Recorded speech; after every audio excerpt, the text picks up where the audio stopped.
at the genesis of Google Goggles, as I said, approximately fall of 2008 when we started. We obviously come at it from a background of search, because we are a search company.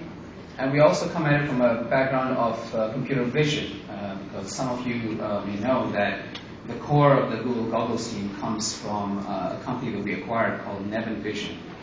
That was a company we acquired approximately 3 years ago, and some of their technology is now in Picasa, and that's the face tagging. Actually, before I go too far, just will you remind me how much time we have? A couple more minutes. Okay. Tell us what you think the big questions are. In terms of challenges, here's what we think are the issues. At least that's the ones that we're addressing. First of all is recognition. Computer vision is a very young field in terms of its capabilities. It's certainly big on hype, in my opinion.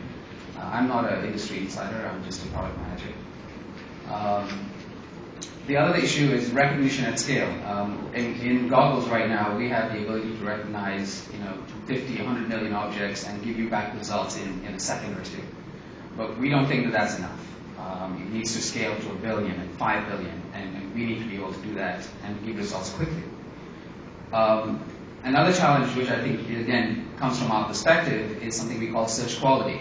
It's not enough to recognize the object. We think it's important to also think about the results that are given back to the user. What is the most useful result when you photograph a Starbucks logo? What's the most useful result when you take a picture of a business card? These are things that we think about very carefully, and we have a very strict methodology on dealing with that. Latency is a very big concern at Google, and I think it's been brought up before as well.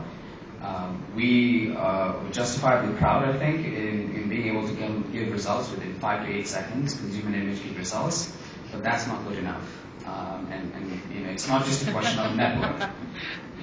You need to be less than 3 seconds or people lose interest. That's our opinion inside Google. User experience has been pointed out. That's a big challenge for us. We're thinking about how people consume information visually, how they look at the results that are presented, and how do you do all of this within the context of the really small screen that you have in front of you. Privacy is a big problem for us. I'm not going to say a whole lot, because the word always leaks out. But I think we hold ourselves to a higher standard, and we are held to a higher standard. And so we're always conscious of that when we make decisions about how much information we keep about the user and so on. And the last thing, which I think about a lot, is does this meet the test of daily usage? Because for me, what we are measured on, and you talked about statistics, the most important statistic at Google is what we call 7-day actives, 7-day active users. And if a user does not use the service at least once a week, then we've failed. And that's actually the thing that I think about the most.